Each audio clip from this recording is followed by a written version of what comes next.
Hello everyone! In this video tutorial, I will be showing you how you can introduce progression into your own Scratch video game by creating uniform or linear change. Now, I'm not going to explain exactly what I did in this game. I'm going to play a little bit of it first. I want you to observe what happens before I actually tell you what. Okay, so without further ado, let me begin. This is a maze game that I have created. All I need to do in this maze game is to bring my caveman sprite to the end of the game, for which the goal is the water bucket sprite here. Okay, so when I play this game, I want you to observe what happens when my caveman sprite starts to near the water bucket goal. Okay, let's begin.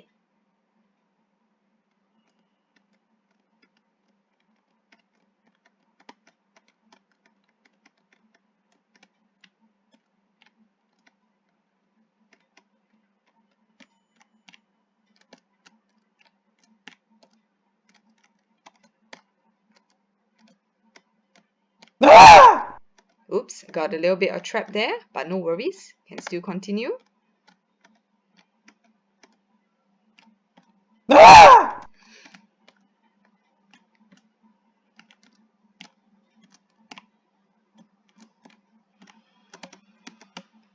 Almost reaching the end. And there you go. Do you catch that split second change? So basically what happened in my game here is that my entire game stage changed when I reached the goal. Okay, so this is one way that you can actually create uniform or linear progression change in your game by varying the challenges. And in this case, what I did to vary the challenge was to modify my game stage. So I'm going to show you the workings of this, or behind the scenes.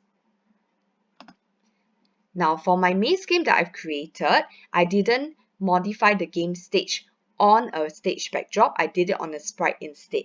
But it should work the same way as that of a stage backdrop. So let me just work with the maze sprite that I have.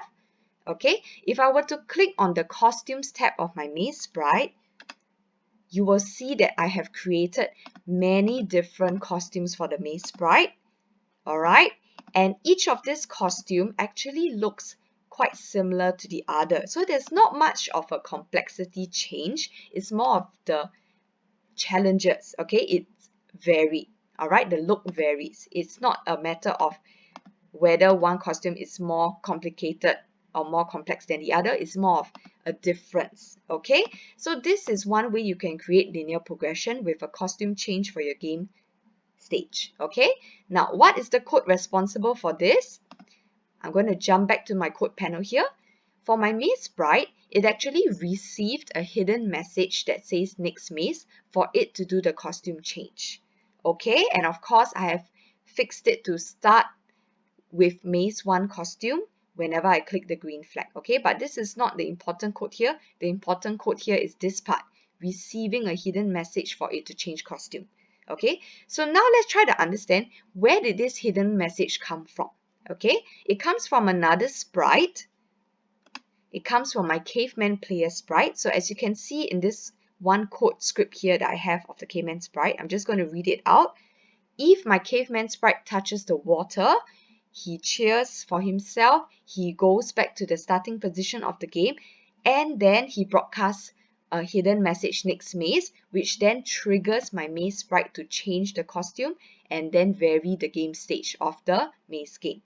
Okay, so just with a combination of costume change together with hidden message broadcast, you will be able to create uniform or linear change progression into your Scratch game as a matter of modifying the game stage, okay, varying the challenges.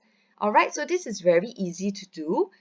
Go ahead and try it out on your own. See what else you can make to make your game linearly progress on.